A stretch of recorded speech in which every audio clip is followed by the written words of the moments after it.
Isang mahalagang hearing ang inaabangan ng marami tungkol sa flood control issue. Pero bago ito magsimula, biglang nagkaroon ng lockdown sa Senado dahil sa iniulat na banta sa seguridad.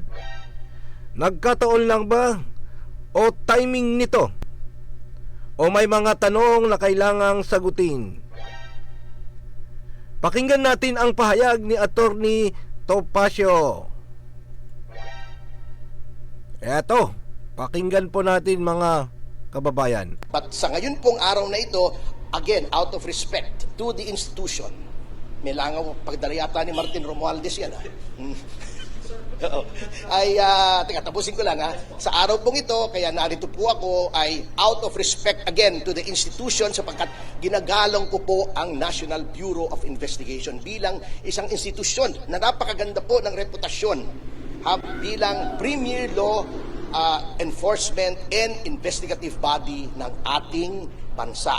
Bagamat wala po tayong paggalang, paprangkahin ko na doon sa namumuno ngayon sa NBI na halatang-halata din po natin na puppet ng Malacanang na ang papel lamang niya ay manggulo sa investigasyon. Sapagkat nakikita niyo naman po, lahat ay ginagawa. Alam niyo ba na bukas may bagong mga testigong 14 na darating sa Senado. Ngunit ang ginawa nila, kuno-kuno, chuchu-chuchu, meron daw threat sa Senado. Pinapalockdown ng NBI ang Senado para hindi lang makapasok. Alam niyo po kasi, the people who are now in power are fighting for their lives.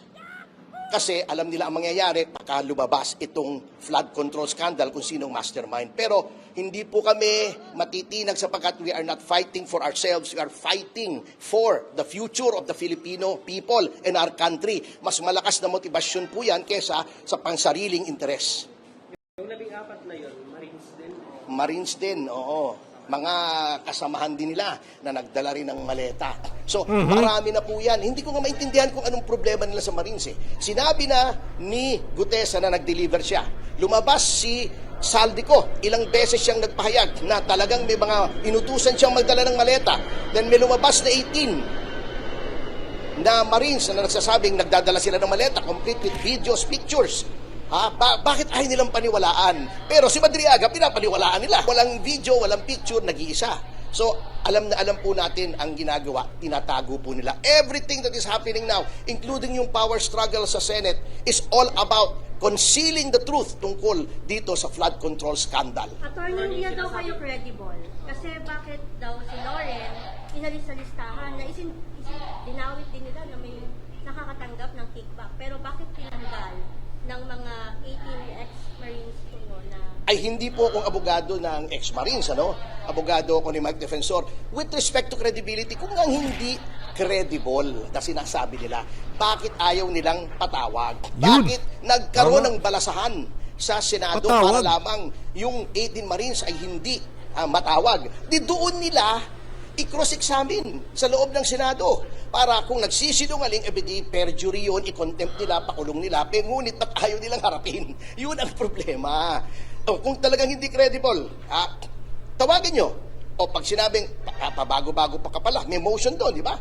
Hold him in contempt for not telling the truth before the committee, kulong. Ba't ayaw nilang gawin? Attorney, bakit ngayon lang lumabas yung 14 pa?